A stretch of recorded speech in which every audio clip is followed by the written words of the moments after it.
بسم اللہ الرحمن الرحیم۔ السلام علیکم۔ نئے آنے والے دوستوں سے گزارش ہے کہ ہمارے چینل کو سبسکرائب کریں اور ساتھ والے بیل آئیکن کو بھی دبا دیں تاکہ ہر آنے والی ویڈیو کا نوٹیفیکیشن آپ کو بر وقت مل سکے۔ تو چلے دوستو، آج کی ویڈیو کو شروع کرتے ہیں۔ ایران کا بادشاہ بہت دنوں سے پریشان تھا۔ یوں تو ہر طرف خوشحالی کا دور تھا، مگر بادشاہ کی پریشانی کی وجہ اس کی اکلوتی بیٹی شہزادی ثنا تھی۔ ہر باپ کی طرح بادشاہ بھی اپنی بیٹی کی شادی کر کے اپنا فرض ادا کر دینا چاہتا تھا، لیکن شہزادی ثنا نے بھی عجیب اعلان کر رکھا تھا کہ جو شخص اس کے 3 سوالوں کے درست جواب دے گا وہ اس سے شادی کرے گی۔ آس پاس کی ریاستوں کے کئی شہزادے آئے مگر ناکام لوٹ گئے۔ اس ملک میں نوجوان طالب علم تھا، اس کا نام عاظم تھا۔ اس نے اپنے والد سے کہا کہ وہ بھی اپنی قسمت آزمانا چاہتا ہے۔ عاظم کے والد استاد تھے اور کئی برسوں سے لوگوں میں علم کی روشنی بانٹ رہے تھے۔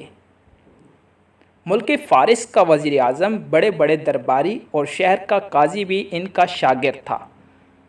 باپ نے بیٹی کی خواہش دیکھی تو بولے، بیٹا اگر تو ناکام لوٹا تو تیرا تو کچھ نہیں جائے گا۔ لوگ کیا کہیں گے کہ ایک استاد کا بیٹا ناکام ہو گیا۔ عاظم اپنے باپ سے کہنے لگا، بابا بڑے بڑے شہزادے لوٹ گئے، اگر میں بھی ناکام ہو گیا تو کیا ہوا؟ یہ تو مقابلہ ہے، جو بھی جیت لے، اور شاید وہ خوش نصیب میں ہی ہوں۔ آخر باپ کو بیٹی کی ضد ماننی پڑی۔ عاظم خوشی خوشی محل کی طرف چل پڑا۔ شہر بھر میں یہ خبر جنگل کی آگ کی طرح پھیل گئی کہ ایک عالم کا بیٹا قسمت آزمانے محل میں چلا آیا ہے۔ مقررہ وقت پر محل لوگوں سے کھچا کھچ بھرا ہوا تھا۔ بادشاہ تخت پر بیٹھا تھا، ملکہ عالیہ بھی محل میں موجود تھیں۔ وزیر، امیر، درباری اور عوام الناس سب دربار میں موجود تھے۔ آخر شہزادی نے اپنا پہلا سوال کر ڈالا۔ اس نے شہادت کی انگلی فضا میں بلند کی۔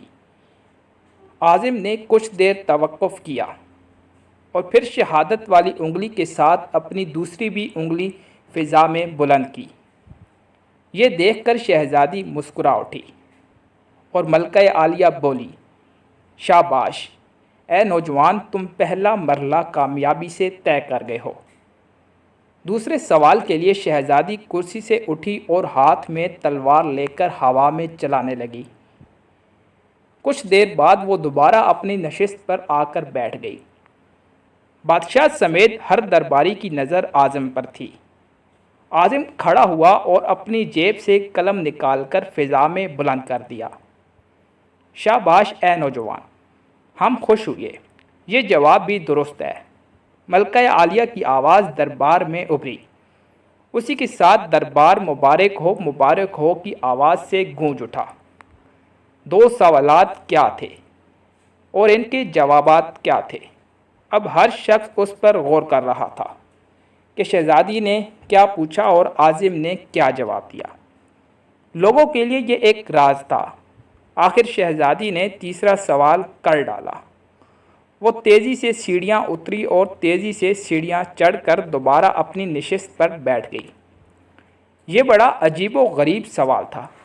ہر طرف خاموشی تھی، لوگوں کی سانسیں رکی ہوئی تھیں۔ اب تو عاظم کے ہاتھ پاؤں بھی ٹھنڈے ہوئے جا رہے تھے۔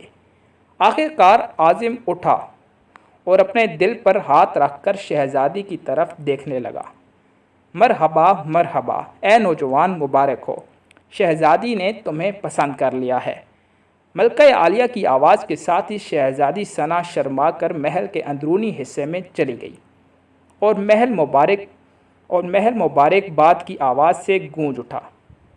لوگ خوشی سے جھوم رہے تھے اور وہ دل ہی دل میں اللہ کا شکر ادا کر رہا تھا جس نے اسے یہ اعزاز بخشا تھا۔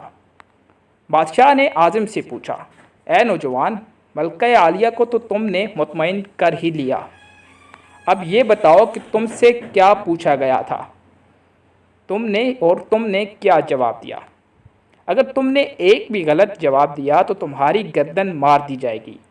عاظم پر اعتماد انداز میں کھڑا ہوا اور بولا، بادشاہ سلامت،